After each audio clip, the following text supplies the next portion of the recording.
you guys have any questions. If we got time, we can field some questions.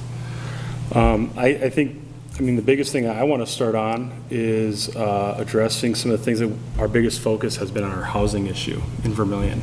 Our housing, we had a housing study in 2022, which addressed a lot of the needs, and I know City Manager Jon Prescott had already spoke to you guys about that, so I don't want to go over that at all, but more so what are we doing to address those. Our biggest project right now is the Jack Powell Edition. That is the almost 50 acres of land that you see directly west of Polaris, right there at the corner of Highway 19 and 50. You see some groundbreaking there as well. That ground is also for another project that the community really supported, and that was for our law enforcement center for the county that was passed. So you're going to see the new law enforcement center there, which is going to be the jail, the Clay County Sheriff's Office, and the Vermillion Police Department located on that piece of property as well, which is really good that we had that, because that also was a significant price break for the county with purchase of that land. I do want to take a quick moment. I see we do have one of our state legislators here for helping us, because by voting in favor of the housing grants, we were awarded just over $1.4 million here the past week or so to help out with the housing infrastructure that's going to go on that property as well. So thank you to the legislature for seeing the needs for our state, and especially for Vermillion, and that's going to help us dramatically for that cost of putting the infrastructure for that land. So, you guys want to chime in? I just kind of had like a list of, like you said, things that we're working on, but also, things to celebrate, and maybe these, you've all talked about some of those, but Powell Edition was the first one, and sort of with that, I am so grateful that we are like this close to the law enforcement center and like not really being our problem anymore, so you can ask the county about that. So I know in the past when we've come to visit, that's a lot of the questions have been about that, and I'm really excited that, we're really broken ground and that we're moving forward on that. I'm also really excited about the Jolly District. I saw Superintendent Alvey as well. Really excited about turning that into housing park area that, again, that the city really needs. Starting up on a parking committee. I know a lot of the community has been talking about parking for a long time. All of us have been talking about parking for a long time. So moving on that. Campaign finance is something that we're working on in the process of that. The tree is up. I was really excited about that. Holiday stroll is coming up. So, I know we don't have a real tree anymore, but I really love that we have something stable that we can put up that will not fall over in the wind, hopefully. I also had the infrastructure grants, not just the one that was mentioned, but we have a lot of different grants, and I'm really thankful for our staff who spend the time researching and writing these grants, because the work couldn't be done really without those grant opportunities, unfortunately. And so it's really important that our staff are taking the time and that are skilled in writing and winning those grants, because we do have a pretty good success rate, I would say. So I'm grateful for that. Relatedly, and this is not necessarily the city, but the VCDC just received a grant from the Governor's Office of Economic Development to do a child care study. That's a really quick turnaround, so you'll be seeing that now in December. The fire truck is here. It's really pretty, and it's in the big calendar. So we got the December spot, which I think is the best spot for the calendar. I also wrote down the baseball fields are looking beautiful. The Lions Park is, looking great, and we have now established our fee schedule for camping there. We're still unsure about whether you can drop a check or cash or Venmo on that. That was part of the last discussion, but I'm really excited. That was my list of things that we're doing and things that I'm excited about. I just want to add the bike path is. I'm really excited about the bike path. That, a lot of you might remember it was developed a while ago, and then like immediately we lost a lot of it to some The river. Yeah. So I'm really excited that there's a lot of activity going on, and next summer is looking good for more work there. Hopefully we can get it done. And I didn't bring a list of things, but I do want to say that pretty much all the things that were mentioned, I think, were things that were brought up when we did the strategic planning for the city council a year and a half ago, was it? Mm-hmm. Was it a year and a half ago?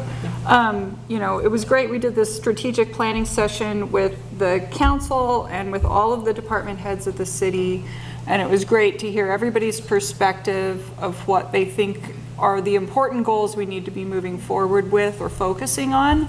And the things that came out of that were really focusing on housing and on the green space in town, recreation, and quality of life for people in town. Other things were like improving the facilities that our city workers use and utilize. So one thing that wasn't mentioned was the wastewater treatment plan to redo that facility and the water treatment plant, the improvements that are coming down for that. So a lot of these things are things that were highlighted in our strategic plan that we made. And so I think it's reassuring to know that we are moving forward in the right direction that we sort of set ourselves to go in the first place, and not just doing a whole bunch of random things. Yeah, we really do.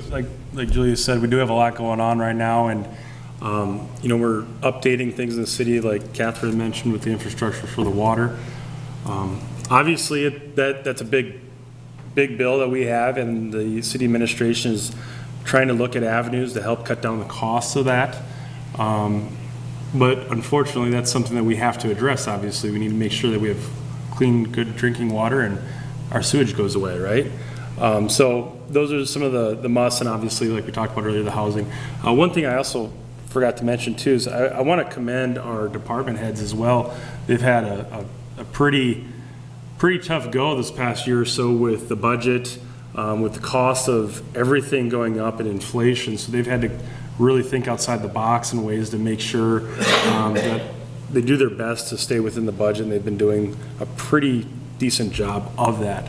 Our newly appointed police chief as well has had probably, in my opinion, probably the biggest hurdles, because not only does she have the budget, but she also has pretty much restructured the entire police department with new officers, with just officers going and retiring and leaving the other places. So there's a lot of new officers, a lot of new faces, to the point where if I get pulled over, I don't think I'm going to know who it is.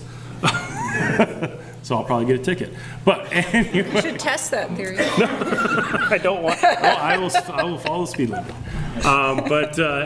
Anyways, yeah. So our department heads are doing a fine job there, and like Julie had mentioned, our administration with the grant writing and looking at other ways to also bring in, address our needs in our city and bring in money too. So, questions.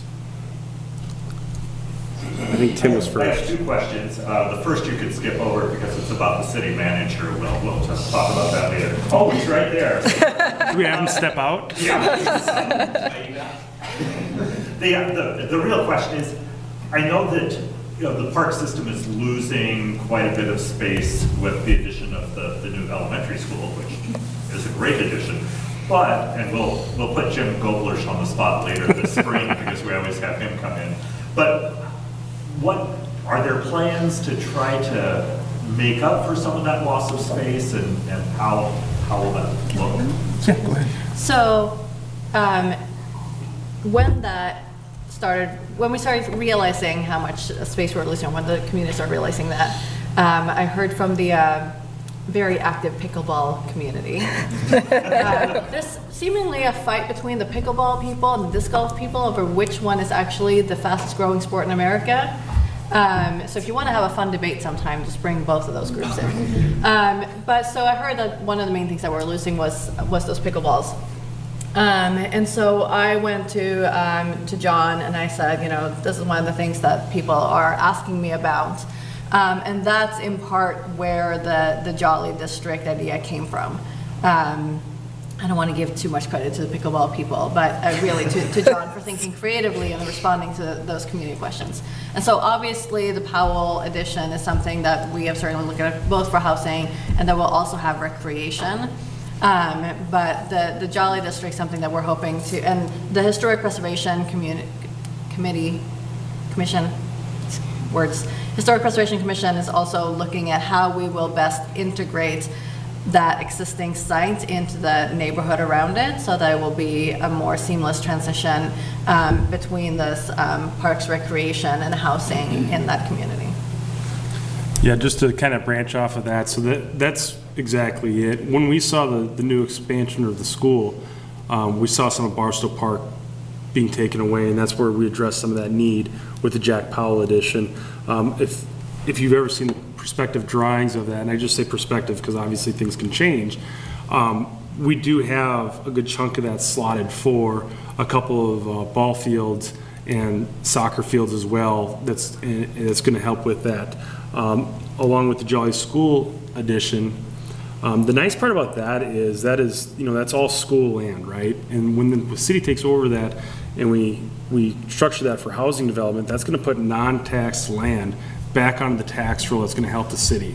One of the big things that we struggle is we have so much land with the university and the public entities of non-taxed land, so that's going to bring some of that back in the tax roll, which is good to help us. But part of that, those lots are going to be set aside for a small park, things like that, because we do see that there's still a need for a park in that area. So that's correct. Now, I know we were just at the planning and zoning meeting yesterday. There were some talks about the pickleball and stuff like that. I do know that city administration is looking at that, addressing that, and seeing where exactly it fits in the grand scheme of things. I don't want to throw things out too much, but I know that there's some ideas out there on how they're going to address that. But definitely, that is one of the needs that they want. Just a follow-up question. Well, Deb's got a question on cue, so hurry up. Oh, okay. So Vermillion seems to have a lot of things going on. And from the city manager perspective, I mean, is this normal? I mean, are we an especially active, proactive town of our size? I would say yes. I mean, it's a lot of balls and they're all jumping in the air. And we're very fortunate in this community that your staff brings a lot of ideas to the council. It's like, here's a crazy idea. What do you think of this one? Or do you want to pursue something like this? And they say, this makes sense or this isn't right for us right now. But for the size of the community and the size of staff you have, they juggle a lot. And I think we do have a lot going on. Yeah, which is good, especially right now, this day and age. We have a lot going on. Obviously, some of your bigger communities have probably more going on, like Sioux Falls, of course, but I think we're doing well. Jon mentioned outside the box. A prime example was the Jack Powell edition. It was very outside the box thinking. That we got that land off an auction. So, not sure you guys realize it or not, but we were able to get it off an auction. It was a really unique way. And when that idea was approached to Jon and the city attorney, they were able to look at some ways and avenues where we were able to do that legally and get a bid in there for the land where we were able to get it without basically everybody knowing it's the city and the price of what it's going to be, because we didn't want anybody to raise that bid up like crazy and then all of a sudden the city's just paying top dollar because somebody wanted us to pay top dollar. So it was definitely a unique outside the box way of thinking, and it was a great acquisition, and everybody, especially the city staff, did a fine job in that. So yeah, we have a lot of things going on. Yeah, and to follow up, I don't think it could be overstated the props that should be given to our city staff and how hard they work and how dedicated they are to this community. One of the things that came out in that strategic planning session that we did with all the city staff or the city department heads there was how much they love Vermillion and want to help it be better every single day. So really, the staff deserves all the thumbs up you can give. I agree. Like one of the things that we've talked about is trying to be proactive when we recognize, not we, the city staff recognized that there were some issues with getting equipment, like 18 months delay. And they said, can we do something about this now so that if this thing goes down, we aren't waiting 18 months for a replacement part? And I agree. The city staff does a really good job, and we do what we can to support them in being proactive instead of reactive. And I think that we extend that to the other more infrastructure type things like the Jack Powell addition, as well as we're trying to be more proactive and get into the housing issues and things like that. I think Deb, unless, I have just a really quick question. Lindsay had brought up the bike path, which I'm very excited about because it feels like it's been years, right? Will it make a full circuit around? Is that the plan, or? No, this phase here is basically going to take that parking lot that was originally set on the corner of like Broadway, like right way on the edge of town, Dawson and Broadway. And rather than go like right along the river, it's going along Broadway for a way. So it's restoring the length of the path more or less Just back there. to where it was Okay. before. And I know that there are several of us who are hoping to add more, and there's talk of adding a piece, as part of Jack Powell. That's always been part of the conversation, as well as to try to put more bike path there. But connecting it to the Cotton Park is not, as easy. There's a whole bluff in the way, so trying to put all the pieces together. And then the other, just when Tim brought up, the adding park space, and you talked about adding park to the Powell addition. So, and I'm sure you've thought of this, but you have to add quite a bit of parking too, right? If you're going to be adding all the fields and stuff. yeah, and in the perspective drawings and stuff, there is a parking lot that is to be included with that, correct? Yep. Thank you. I was just going to say, one of the things we talked about is the Jolly School change, and there's a public meeting on that next week. I don't remember what date. The 5th. The 5th, so Yep. I'll let you know if you're interested in that. It's Yeah. at City Hall. It's December 5th, City Hall at 7 PM, correct? And it's just an information Yeah, gathering. it's a public meeting, information gathering, Q&A type deal, correct? Yep. Okay, thank you. Am I accurate in that, John? Okay. Yeah, you read about pickleball and how it affects neighborhoods and whatnot. I'm sure you're looking into the noise level and all of that business. Right, and that's why that is being evaluated and to see exactly I mean, yes, we want it. I know city staff has looked at some, if it doesn't go to Jolly, where else can we put it, right? Kind of thing. So definitely gonna be concerned about and some of the local area residents have addressed that concern as well. I have a question going back to housing, specifically like high-density housing. Like I get that we need single-family residential or like duplexes, but from my perspective, right, we are primarily a student town, and I sort of get a lot of that working with students. I feel like and the student type housing that's being built is like way out on the east side of town that basically everybody's getting in a car and driving, and so. Just what are the city's plans, or what are you maybe working with the university on? Is like more high density, maybe ideally mixed use housing? And then also, at what point, if we keep growing, spreading out, are we like looking at any sort of public transportation networks, like say that school up north has? Those are both two really good questions. So just a month or so ago, we had a meeting, the mayor and I and Jim and with university and a lot of the leaders in town to address this issue of housing, especially that the university needs to utilize, right? And so we tossed around a lot of ideas. The VCDC had great options for us to discuss about if this were this, what would have to happen. There's a lot of moving pieces with that, and I think everybody is on board that that's what we need to do, is we need to build those, and then just figuring out how to grease the wheels to make that happen. Parking's always an issue. Different parts of town have different parking issues that needed to be addressed when you talk about multifamily housing, and not one solution, or not one size fits all for solutions with that. So I think the city is really open to figuring out solutions to make that happen in the way that it needs to, in the parts of town that need it. So yes, we haven't figured out what those solutions are yet, but we are talking about that to make that happen. Public transportation, I think it'd be awesome.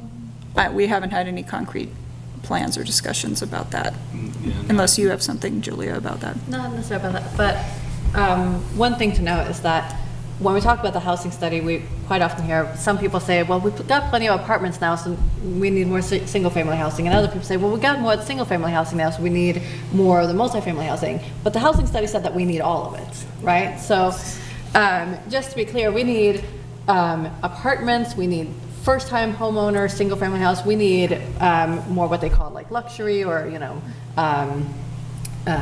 homes. We need Senior living retirement. housing. Yeah. We need everything, Yeah. right? And so we are trying to move on all of those parts. The other part of that is that part of the reason we need housing is what we look at is the number of available homes. And so some of that is people moving inside of the city, right? We obviously would love to see more people move in, but we also want people to have mobility inside of the city limits. And so as we build new housing and, people move from that first home that they had into that second, well, now that house becomes available for somebody else's first home. And so we want to see more of that mobility as well. And I think once we have a bit more of an open market, we will see some of that mobility, which will allow spaces closer to campus, for example, for students, and, apartments in different parts of town also. Yeah, one of the other things that we're looking at addressing for the apartments closer to campus too is, it was already mentioned up here, is some of the restrictions, especially when it comes to like parking and things like that. Some of the landowners have come to the council and have expressed some concerns with that, and with the close proximity or the small lot size, but only wanting to do one-bedroom apartments kind of thing, because that seems to be the big trend right now for students, is, they don't want to live with anybody else but themselves. Don't blame them. So we're evaluating that. There is a committee that's looking at that, and is it feasible, something like that, to lighten up on some of those regulations or restrictions, and that would help some of that housing, like you talk about, a little bit closer to campus. The other thing that, Katherine and Julie had mentioned too, over at the Jack Powell edition, we talked about the bike path, that if we put that path right there, it's already at the corner, and now we just get it across the street. There is some multifamily housing that's projected to be put into there, and our goal is to get those in there probably first. And that'll then provide a walking path as well for students to get from there to the university. On public transit, so I'd say we have public transit, right? And so that is funded by both the city and by federal dollars, as well as other various organizations that support them. And so if people use it, and if we show that we need it, if the university wanted to maybe support those students, for example, who may be international students, for example, I suspect that Patrick may be hinting at that. I don't know what you mean. If the university maybe wanted to support those students by offering those, what do they call it, the little passes, right, for those students, especially in the wintertime, maybe that would be a way to show a need, and a way to show our support of transit and show that we maybe do need to expand, right? But they can't expand without drivers. Yeah. Correct. Also that, absolutely. They can't run after 5 right now because they do not have drivers. Barb was interviewing somebody yesterday and she's still like 3 people short. So if anybody here is interested in obtaining their CDL. I think Patrick just volunteered to help out driving the bus. And then when you're done with that, I think Dr. Alvey needs bus drivers as well for the school district, so. Anyways, I think we got time maybe for one more before we close up, or any? Particularly when I'm delivering Meals on Wheels, I notice really some pretty poor housing, particularly on the western side of Vermillion. Is there an effort being made to try and change some of those neighborhoods? I guess, what do you mean by change? Well, upgrade the housing, replace some of the falling down houses with better housing. I gotcha. You know, there's a variety of ways, but there's some neighborhoods that are pretty poor shape. Okay. I would say two things, and that doesn't speak to the area in particular. One is that, you know, I think we've been doing a good job working on rental homes and checking in with renters and landlords about improvements that need to be made, but those are primarily safety issues. One of the challenges also, I think, is that there are grants and such available to individuals to help improve their homes, but those tend to be only for owner-occupied homes, and that's made it very challenging, I think, because several of those are rentals, and so we're, I think, in some ways sort of stuck between those things, and also, you know, we do have great staff who work on those building inspections and such, but they are still rather few, and so it makes it very challenging to hit up everyone all the time on the rental inspections. But I think we have been making a concerted effort at particularly rental inspections lately. Yeah, that's where I was gonna go as well. As I know with the rentals, they're trying to get some of that upkeep, get the landlords to get better upkeep on that. Now, like she had said, with the private ownership, it's really hard to do that because it's privately owned, and that kind of stuff. So but there is, you know, avenues that they would have to take and look at. I do believe that, I hate to throw you under the bus, Jim, but I do believe the VCDC has kind of looked at some of that stuff in reference to some of the aesthetics and things like that as well. So, and working with them as well, so. All right. Well, I hope you all recognize that we are fortunate to have such dedicated public officials who recognize the quality of their staff. The VCDC does a great job for us, and I just want to thank you very much for coming today and sharing with us.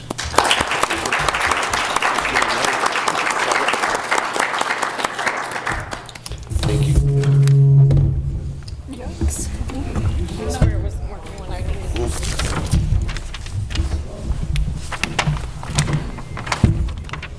So just a reminder about next week, the week after, and the week after that. Next week, Kelsey Collier-Wise will be speaking about United Way. There'll be another opportunity for us to help out our community. She's also going to be sending out opportunities for us to do bell ringing. Okay, bell ringing. What's that? The link should be in your inbox right now, already. Done. We are efficient here. So that's next week. Week after that is our Christmas lunch gala. If you have not signed up for it, along with your spouse, your guests, your grandchildren, whatever, please do so on the form on the table there in front of you. And then the week after that, 20th, will be our semi-annual business meeting. It's really a lot of fun. Okay, and so come for that one. Let's see. Let's have a 50-50 drawing. I'm going to shake this thing up because I've had a lot of complaints about this 50-50 drawing lately. Now, without looking, can you reach in and pull out my name? Veronica Schmidt. Oh, must be present to win. Thank you. And if you'd like to join me in the song, we did bring a ringer to help us. Country, sweet land of liberty, of thee I sing. Land where my fathers died, land of the pilgrim's pride, from every mountainside, let freedom ring. Thank you. See you all next week.